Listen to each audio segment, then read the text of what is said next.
문화 충격이라는 말이 있거든요. 예, 영어로 이거를 cultural shock라고 합니다. cultural shock. 그러니까 나와 다른 문화를 만날 때 그게 심한 경우는 쇼크 증세까지 옵니다. 심각하죠. 그러니까 문화가 다른 사람들이 만났을 때 갖는 그 충격이 생각보다 힘들어요. 어마어마하게 큰 충격이 주어질 수가 있습니다.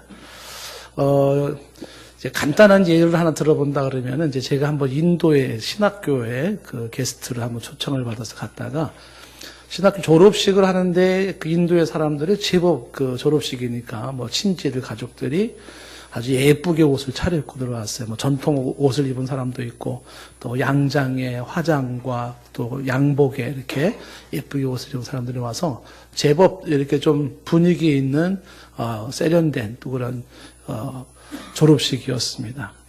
그래서 참 그래도 이 인도에도 이렇게 좀 현대적인 세련된 분들도 있구나 이런 생각을 이제 가졌는데 졸업식 끝나고 점심을 먹을 때 사람들이 이제 야외에서 쭉 3, 3호 점심 식사를 하는데 접시에다가 이제 밥을 담고 반찬을 담아가지고 와서 식사를 하는 거예요. 근데 그 점잖은 양복을 입은 신사가 그 예쁘장한 그 숙녀가 밥을 손으로 주물주물해서 먹는 거야, 이렇게. 그런 모습이 처음 보는 모습은 아니었는데 갑자기 너무 낯설고 뜻밖의 모습이 되는 거죠. 아니, 저 신사 숙녀들이 왜 손으로 저렇게 밥을 먹나? 아, 여기는 이게 그들의 문화지. 그렇게 해서 애써 이렇게 좀 추스렸습니다. 만약에 그 중에 누군가가 저에게 여기는 인도입니다. 목사님도 손으로 밥을 드십시오. 그러면 저는 못 먹었을 거예요. 쌈은 먹을 수 있지만, 쌈 싸 먹을 수는 있겠지만, 밥을 어떻게 손으로. 혹시 이따가 6층에서 밥 먹을 때 누군가가 손으로 이렇게 먹으면, 아, 인도 사람인가 보다. 이렇게 이해를 해 주셔야 돼요. 이게 보통 이해하기가 어려운 게 아니에요. 근데 이런 부분들이 이제 심한 경우에는 그 문화가 다른 것 때문에 충격 현상이 옵니다. 그래서 선교학에서는 선교사들한테 훈련시키는 게 문화 거리 측정법을 가르쳐줘요. cultural distance라고 해서 그 사람과 나의 문화 거리가 얼마나 있는가를 봐서 거기에 맞는 나의 행동이 나와줘야 됩니다. 그러니까 문화 거리가 크면 클수록 여기서 그 생기는 충격이 큰 거죠. 근데 이거는 해외에 나가서만 있는 문제가 아니고요. 국내에서도 마찬가지입니다. 여기 계신 여러분들이 지금 다 조선 사람들, 한국 사람들이지만은 여기 계신 여러분들도 다 문화가 달라요. 경상도, 전라도, 지역부터 시작해가지고 다양한 문화의 사람들이 만난 상태에서 여기서 너와 내가 다른 그 문화 때문에 생기는 갈등이 있습니다. 그것이 힘들어지게 만드는 거예요. 제일 이해가 안 된다. 난 정말 저 사람 저 모습이 이해가 안 된다. 이렇게 나오는 거예요. 그래서 보통 문화적인 이런 다양한 문화가 만났을 때는 3단계를 밟아간다는 게 정설입니다. 그러니까 첫 번째 단계는 뭐냐면 문화가 다른 사람을 만났을 때 첫 번째 단계는 흥미입니다. 흥미. 재밌습니다. 다르다라는 게 참 재밌어요. 아니, 여기 이 사람들은 이렇게 노래하네? 이 사람들은 이렇게 춤을 추네? 이 사람들은 이런 옷을 입고 있네? 이 사람들은 이렇게 밥을 먹고 이렇게 결혼 생활을 하고 이 사람들은 이렇게 생활하네? 그 다른 게, 그게 재밌어요. 그래서 그 초창기에는요, 그 흥미가 어떻게 돼요? 사진을 찍고, 녹음을 하고, 기록을 하고, 그리고 막 문자 보내면서, 야, 여기는 글쎄 사람들이 이런 거 있지, 글쎄 이런 거 있지, 막 재밌어 하죠. 그러나 그 첫 단계를 지나서 두 번째 단계, 몇 개월의 세월이 지난 다음에는 다른 문화가 주는 그 불편함이 있습니다. 그 불편함이 갈등을 만드는 거예요. 갈등을. 사람을 힘들게 만듭니다. 그래서 이 문화의 불편함에 의해서 갈등을 이기지 못하는 사람들이 어떻게 해요? 싸우거나 그 다음에 어떻게 해요? 떠나버리는 거예요. 더 이상 못 살겠다. 이게 더 이상 못 살겠다. 이렇게 되는 거예요. 제가 이제 한국에서 이제 있을 때 미국으로 처음 가서 미국에 갔을 때 첫 번째 미국에서 문화 충격을 먹은 게 뭐냐면 디트로이트라고 하는 데를 갔습니다. 디트로이트 딱 갔는데 거기 이제 센트럴 미시간이라는 사람에서 사람이 와가지고 저를 픽업을 해줬는데 공항에서 딱 나와가지고 한 2시간 동안 센트럴 미시간을 쭉 올라가는데 사람이 한 명도 안 보이는 거예요. 그래서 저는 순간적으로 민방공 훈련을 하나. 근데 너무 널널하다 못해 너무 썰렁해요. 너무 썰렁해요. 널널할 정도가 아니라 썰렁해요. 그냥 간간히 차만 왔다 갔다 하고 정막이 흐르고 팍 드넓은 그런 데를 지난 거죠. 그래서 거기서 이제 한 몇 년 지내고 이제 시흥동에 왔어요. 금천구 시흥동에. 예, 금천구 시흥동에 20m 도로를 딱 왔을 때 제일 먼저 생기는 역 문화 충격이 뭐냐면 숨이 안 쉬어져요. 여러분 이해가 안 되죠? 여기 지금 우리 캐나다에서 오시거나 미국에 오신 분들은 공감하실 거예요. 이 좁은 도로에 20m 도로 그 좁은 도로에 차들이 오토바이들이 사람들이 팍팍팍팍팍 숨이 턱 막힌 거예요. 그래서 제가 내일은 좀 툭 트이겠지. 내일은 낮이겠지. 낮이긴 뭐가 낮입니까? 그 공간에서 오는 영문화 충격이라는 게 있어요. 얼마 전에 미국에서 오신 목사님 부부가 오더니 제가 이 골목길로 차를 막 해가지고 막 다니니까 아이고 목사님 이러고 어떻게 살아요? 이건 예사입니다. 이 골목길을 다닐 때 집사람이 하는 말이 있어요. 탱크도 지나가겠다. 맨날 제가 했던 말이거든요. 이게 문화적인 충격이 있는 거예요. 그 문화적인 이 불편함이 특히 나의 이권 문제랑 결부될 때, 그때의 사람들은 이제 거기서 더 힘들어지는 거예요. 선교사님 중에 한 분이 이런 고백을 하는 거예요. 현지에서 차를 운행하는데 뒤에서 어떤 차가 자기 차를 받아대는 거예요. 선교사님이. 그래서 크게 다치진 않았지만 차가 많이 손상이 되어져가지고 경찰도 부르고 해서 이제 뭐 사건 수습을 하는데 판결이 어떻게 냈냐면 들이받은 차는 피해자고 받친 선교사님 차는 가해자라는 거예요. 그래서 선교사님이 말도 안 되는 소리다. 이게 무슨 소리 하는 거냐 이게. 그러니까 그 나라의 문화에 입각한 법은 받친 차가 가해자예요. 이유는 이 차가 있기 때문에 뒤에서 받았다는 거예요. 어쩌라고. 그러니까 받친 그 사람이 다 물어내야 되잖아요. 그 선교사님이 열이 난 거예요. 네. 이놈은 나라 내가 선교하러 왔지만 다 때려치고 가버릴까 막 이렇게 생각이 되는 거죠. 그 문화적인 차이가 여러 면서 나타나거든요. 뭐 교통법규뿐만이 아니라 그럴 때 이제 그 부딪히는 갈등이 거기서 이제 불편함을 넘어서 싸움이 되고 떠나버리고 여긴 내가 있을 곳이 못 돼 이렇게 되는 거죠.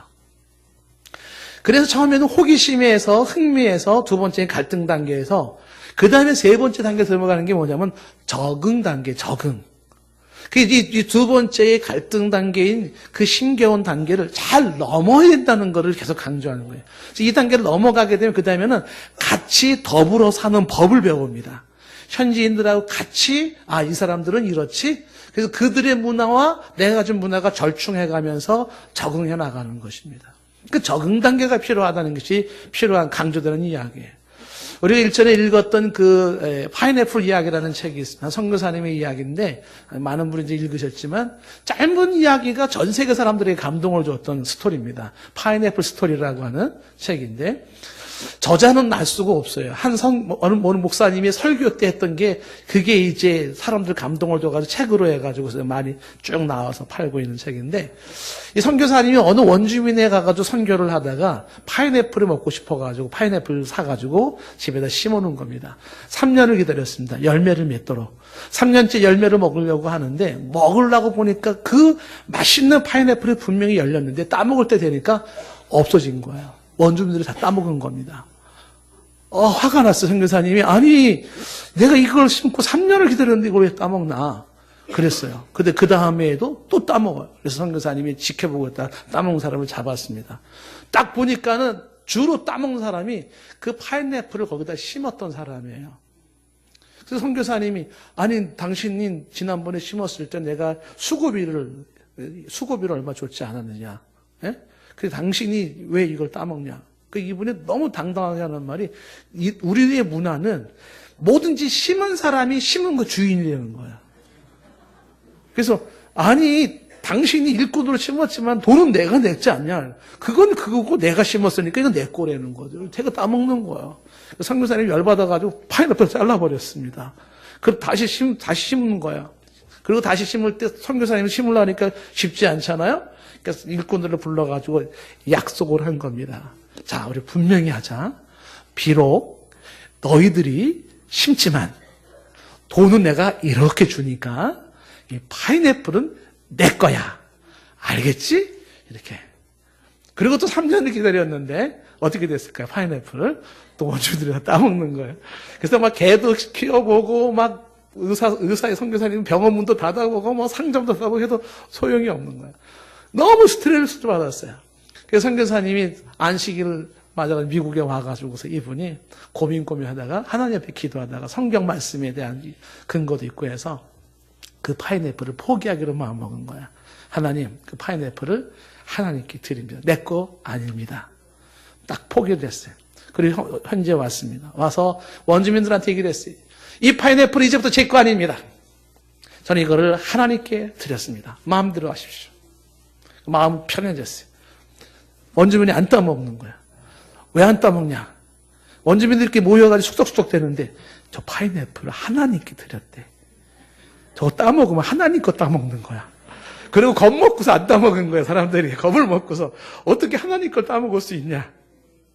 그리고 선교사한테 와가지고 혹시 하나님 앞에 물을 수 없냐고 다시 물러서 다시 당신 거로 좀 하면 안 되겠냐고. 아니라고. 난 다 하나님께 맡겼다고. 거기서 선교사님이 하나님께 맡긴다라고 하는 것이 주는 자유가 무엇인지를 배웠다는 얘기인데 바로 그런 의미예요. 그리고 적응해 나가는 거야. 그러니까 어떤 사람들을 만나든지 간에 만났을 때 참 다른 모습 때문에 매력을 가져요. 그리고 그 매력 때문에 어떻게 해요? 그 다른 것 때문에 그 매력이 나중에 불편함이 되고 갈등 요인이 되어져요. 그리고 그 갈등을 극복해 정착이 되는 거죠. 부부 사이도 마찬가지예요. 결혼을 하게 되면 처음에 끌리는 이성상은 뭐예요? 나와 다른 이성상에 끌립니다. 재밌네? 매력적이네? 그러죠. 그리고서 지내다 보면 어떻게 돼요? 그 매력이라고 생각했던 것이 어떻게 돼요? 그것 때문에 힘들어 죽겠어요. 달라, 너무 달라, 이해가 안 돼. 그리고 부딪히게 되는 거죠. 그 갈등 요인에서 못 견디면 어떻게 돼요? 끝내, 그만둬. 이렇게 되는 것이고요. 그걸 극복한 사람은 그 다음에 어디로 들어가냐면 안정기, 즉 정착기로 들어서게 되는 것입니다. 오늘 이야기가 이 내용을 가지고 이야기를 하고 있는데, 자, 어떤 내용이 있냐면 고린도서 12장 12절 말씀에 몸은 하나인데 많은 지체가 있고 몸의 지체가 많으나 한 몸인 것 같다. 그리스도도 그러하다는 얘기를 합니다. 여러분, 여기 지체라는 얘기가 나오잖아요. 지체를 기계로 말한다 그러면 이건 다른 말로 하면 부품이에요. 부품. 하나의 기계에 많은 부품이 있다, 이런 뜻입니다. 몸에 많은 지체가 있다는 그런 의미를 가지고 있는 거죠. 제가 이 설교 준비를 하면서 자동차 한 대에는 부품이 몇 개나 들어갈까 한번 찾아봤는데, 인터넷 찾아보는데 아무리 찾아봐도 부품이 몇 개 들어가는지 숫자가 나온 게 안 나오는 거예요.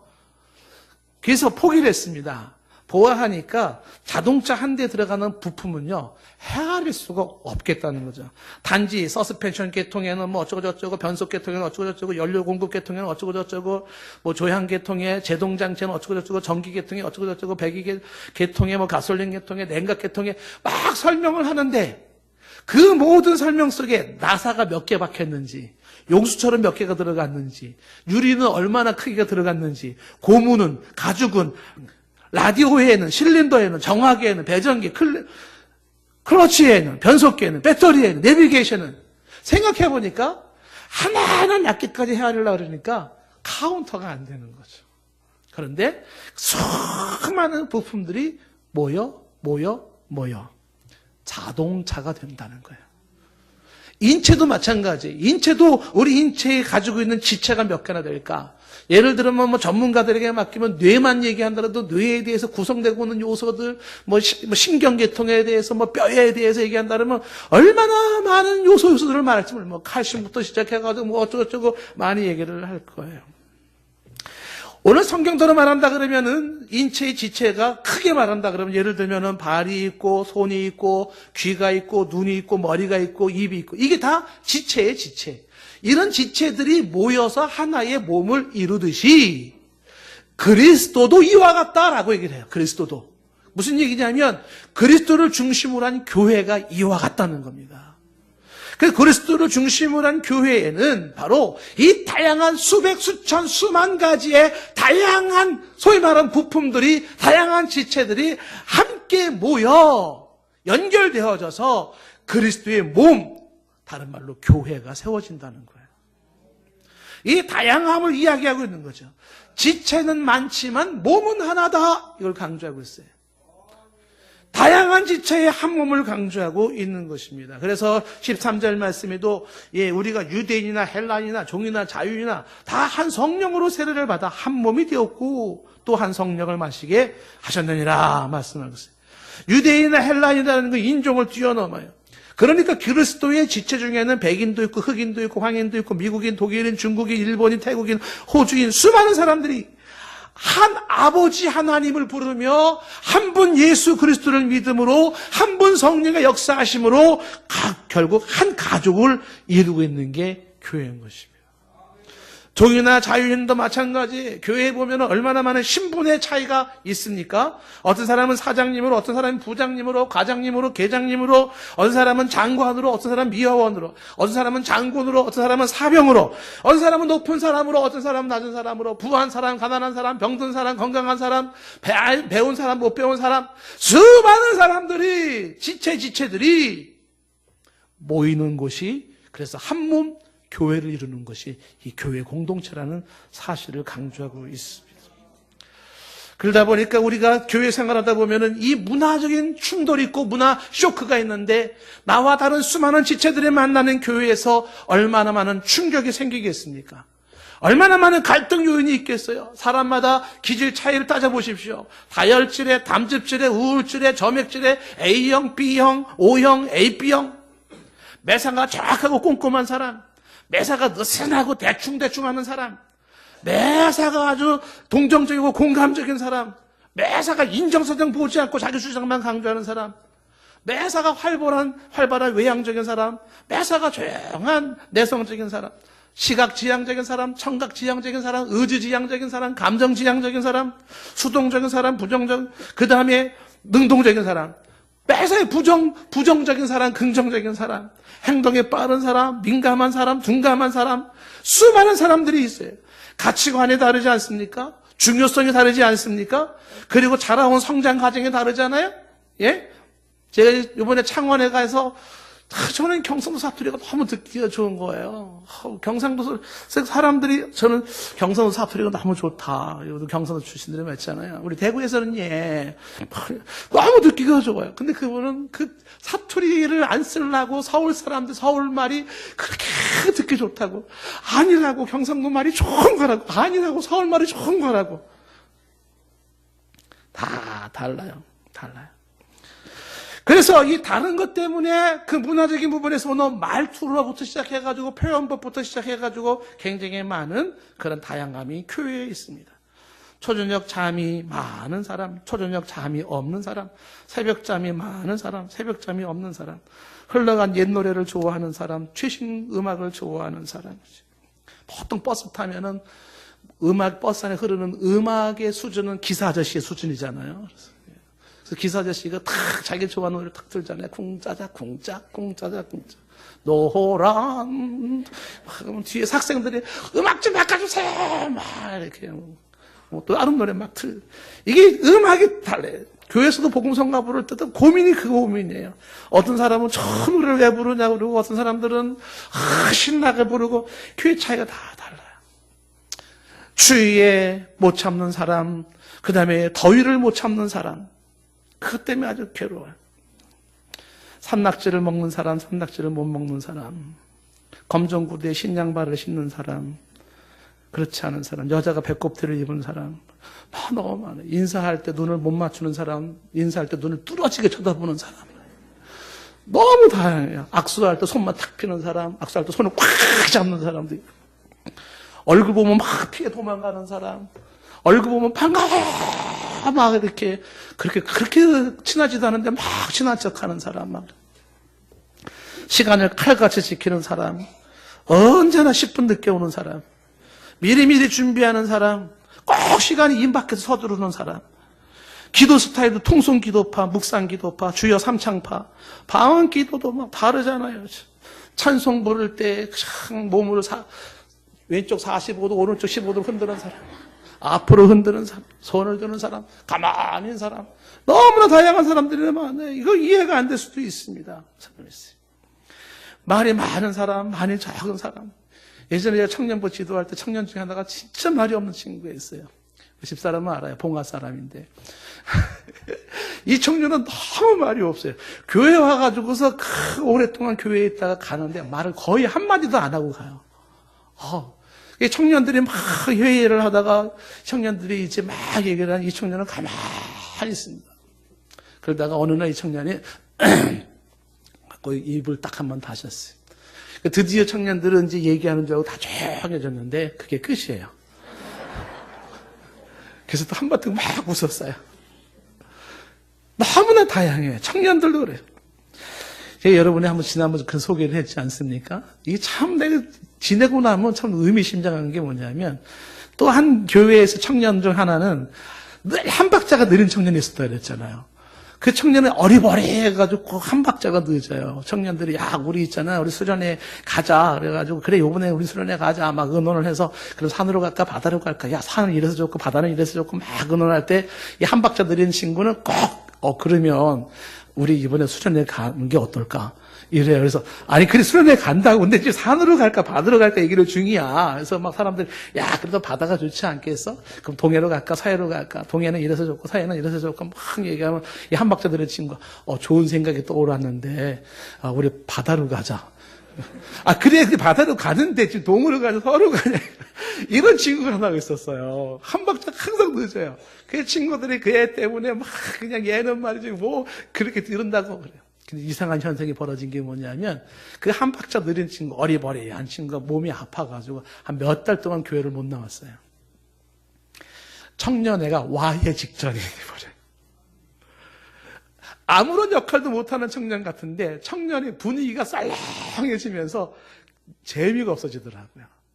그 청년은요 정말 그 어리버리해 보이는 그 청년이 청년의 분위기를 살리고 있었어요. 이런 모습이 다양한 사람들이 있는 것이죠.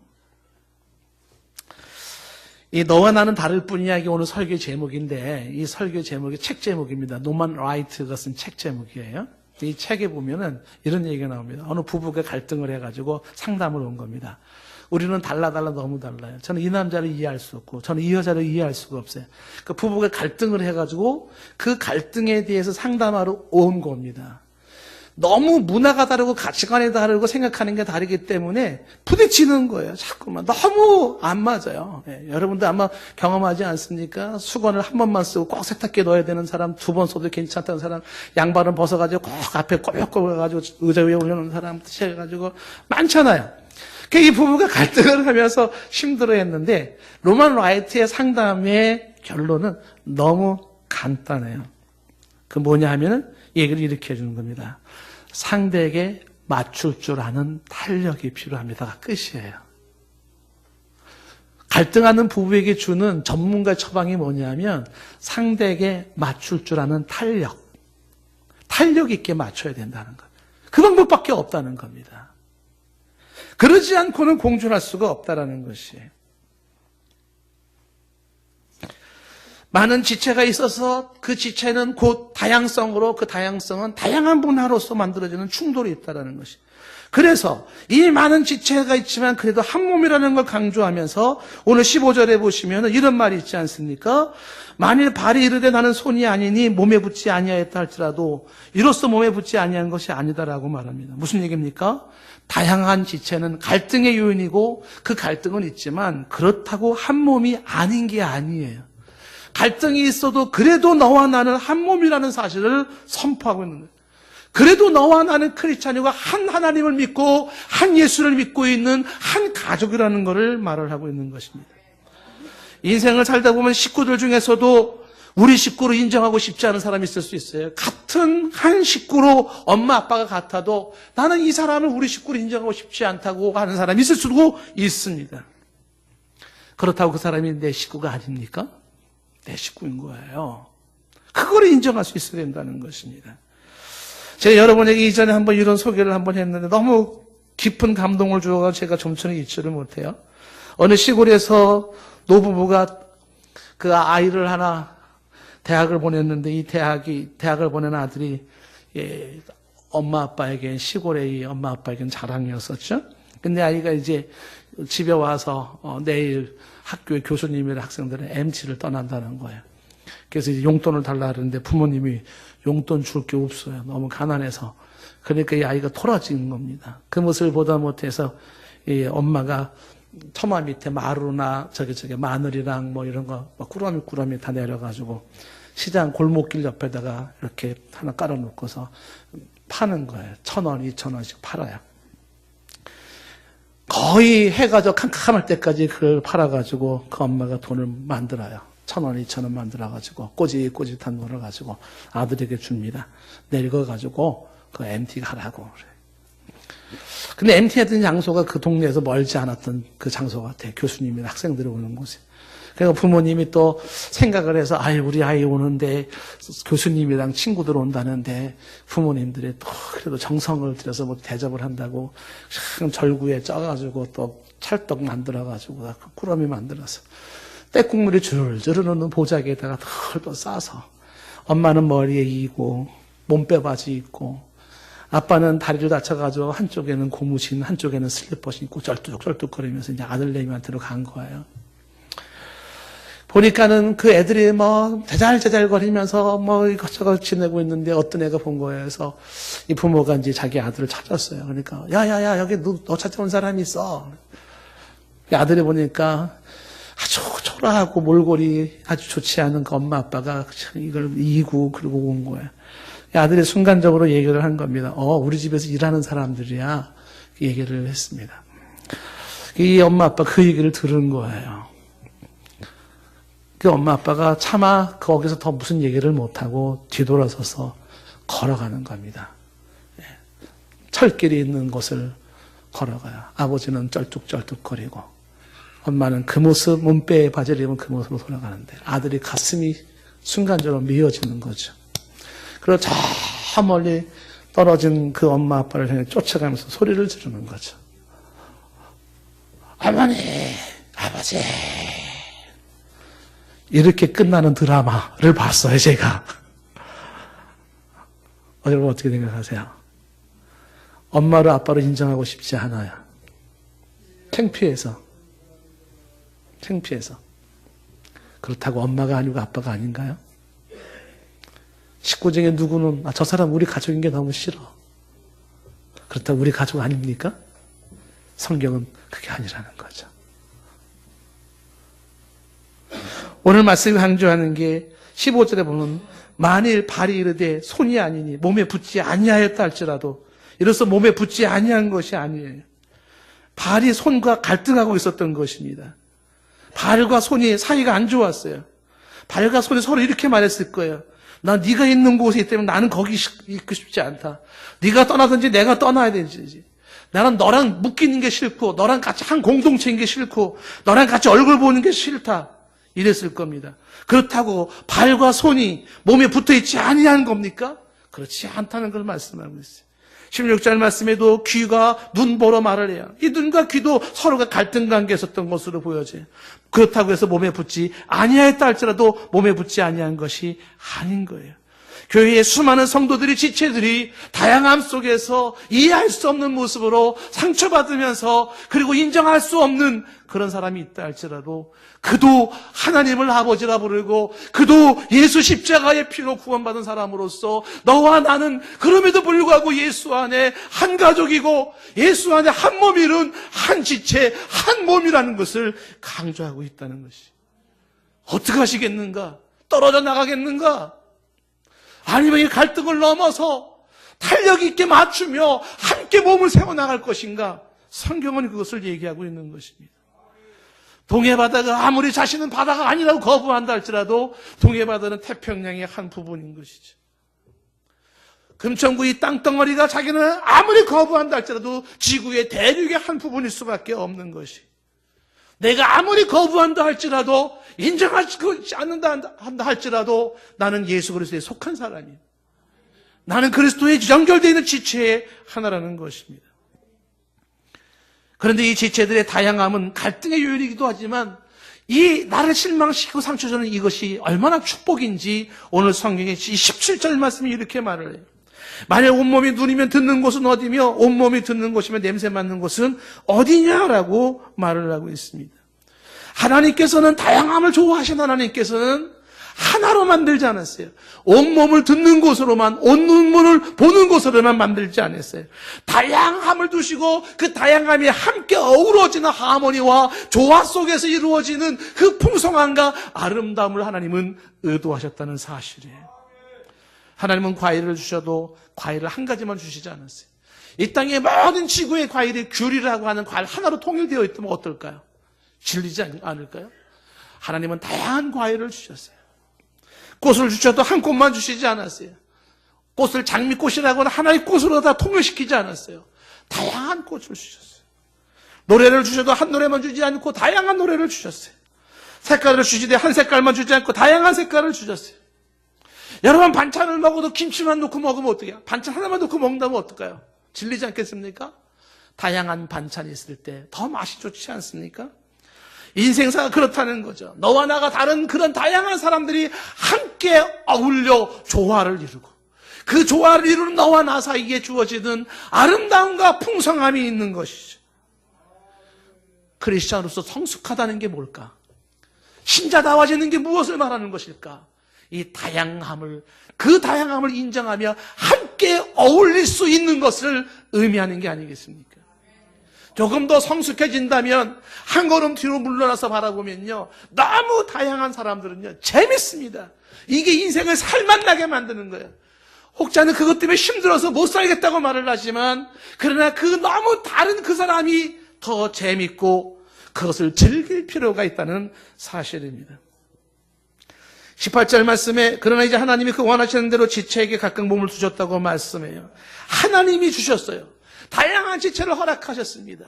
여러분, 지금 교회 안에 다양한 사람을 만난 것이 과연 내가 잘못 만난 잘못 공동체에 들어온 그런 것일까요? 아니면 이 다른 것이 나에게 복일까요? 하나님이 다양함을 주신 것은 나를 고통 속에 나를 힘들게 하는 게 목적이 아니라 하나님이 이 다양함 속에서 더 풍성함으로 더 아름다움으로 지내기를 원하셨다는 것입니다. 그러니 21절처럼 이렇게 말할 수가 없어요. 눈이 손더러 내가 너를 쓸데없다 하거나 또한 머리가 발더러 내가 너를 쓸데없다 하지 못하리라. 21절에 말한 것처럼 그렇게 말할 수가 없어요. 눈이 손들어 쓸데없다 그렇게 말할 수가 없어요. 어떤 지체가 어떤 지체를 향하여 너는 필요치 않아라고 말할 수 있을까요? 아, 이런 사람 필요 없습니다. 아, 이런 사람이 교회 안 왔으면 좋겠어. 혹시 이런 사람이 누가 있겠습니까? 그렇지 않다는 거예요. 더 놀라운 사실은 뭐냐면 이어지는 22절 말씀에 그뿐 아니라 더 약하게 보이는 몸의 지체가 도리어 욕이 나다는 이야기를 하고 있어요.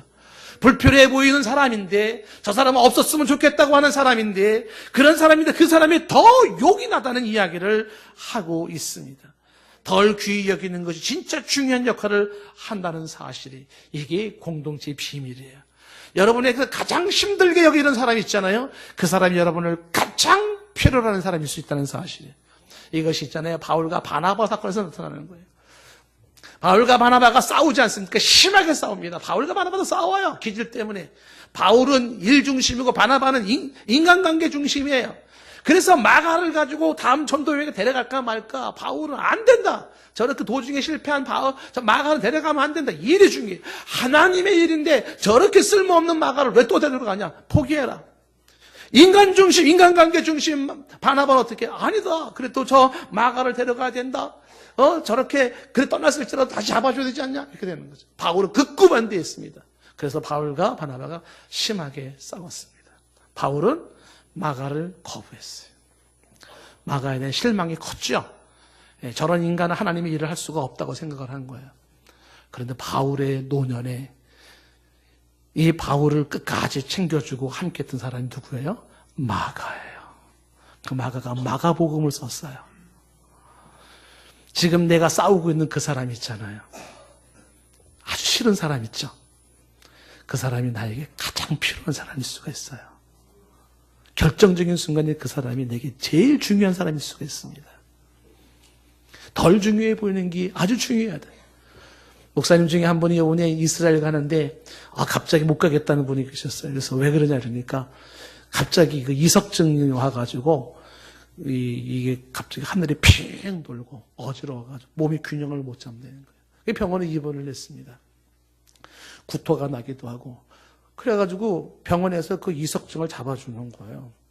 이석증이 뭐냐? 제가 전문가가 아니기 때문에 자세히 설명을 못하겠지만 귀의 반고리가 안에 거기에 아주 조그만 칼슘으로 되어 있는 이 돌멩이 같은 게 있대요. 그게 위치를 벗어나면 핑핑핑핑 돌면서 균형을 못 잡고 사람이 쓰러진다는 거야. 아주 작은 눈에도 보이지 않을 만큼 작은 돌멩이 하나가 우리 귀 속에서. 여러분 지금 이렇게 똑바로 앉아있고 걸어갈 때 그 조그만 돌멩이가 어마어마한 역할을 하고 있다는 거 아셨습니까? 누구도 알아주지 않고 누구도 기억해주지 않고 누구도 보지 않는 아주 작은 돌멩이 하나가 오늘 내 몸의 균형을 잡아주고 있어요. 너희 몸에 덜 중요하게 보이는 그것이 더 요긴하다고 성경은 말을 하고 있는 것입니다. 그래서 오늘 설교의 말씀은 이렇게 나가는 것이죠. 25절 말씀에 몸 가운데에 분쟁이 없고 오직 여러 지체가 서로 같이 돌보게 하셨다고 말씀하고 있습니다. 분쟁을 뛰어넘어 다시 하나됨으로 나갈 필요가 있다고 하는 것입니다. 분쟁을 뛰어넘어야 되는 거죠. 사람은 살면서 분쟁하기가 쉽습니다. 얼마나 분쟁하기가 쉬운지 모릅니다. 요셉이 형들을 만나서 형들에게 이렇게 얘기를 해요. 자, 내가 형들이 팔았던 요셉입니다라고 얘기를 하면서 그러면서 형들을 돌려보내면서 아버지 모시고 오라고 할 때 요셉이 한마디를 놓치지 않는 게 있습니다. 무슨 말을 놓치지 않는 줄 아십니까? 창세기 45장 24절 말씀에 형들에게 이렇게 얘기를 하죠. 올라가서 돌려보내면서 그들에게 말하면서 뭐라 그래요? 당신들은 길에서 뭐 하지 말라? 싸우지 말라는 거예요. 요셉은 알았어요. 형들은 올라가면서 뭐 한다? 싸울 거야. 책임 공방으로 싸울 겁니다. 원망 가지고 공방으로 싸울 거예요. 아, 네가 그때 요셉 팔자 그랬잖아. 나는 별로 팔 마음이 없었는데 네가 그 구덩이에 누차 그랬잖아. 네가 저 성인한테 팔자 그랬잖아. 막 싸울 거예요. 인간은 짝으로 싸우는 존재. 요셉은 그걸 알고 있어요. 그래서 미리 얘기하는 거죠. 길 가다가 싸우지 마십시오. 평범한 얘기 같지만 얼마나 의미심장한 얘기인지 몰라요. 여러분, 부모가 자식들이 가장 속상할 때가 언제입니까? 자식끼리 싸울 때 아닙니까? 자식들이 가장 불안을 느낄 때가 언제입니까? 부모가 싸울 때 아닙니까? 하늘 아버지께서 가장 속상할 때가 언제겠어요? 하나님의 자녀들이 싸울 때 아니겠어요? 자녀들끼리 티격태격하면서 미워하고 담쌓고 거부하고 난 저런 인간이랑 같이 안 놀아. 저런 인간 못 받아줘. 그럴 때 아니겠습니까? 오늘 설교가 뭘 말하고 있습니까? 너무 많은 지체가 너무 많은 다양성에서 갈등을 만들어내기 충분해요. 부정할 수 없어요. 그러나 이 갈등을 넘어 다시 하나됨으로 나아가는 성숙함이 필요하다는 사실입니다. 저와 여러분에게 오늘 이 말씀이 적지 않은 도전이 되기를 바랍니다. 말씀을 맺습니다. 성도의 성숙함은 어디에 있는가? 신자의 신자다움은 어디에 있는가?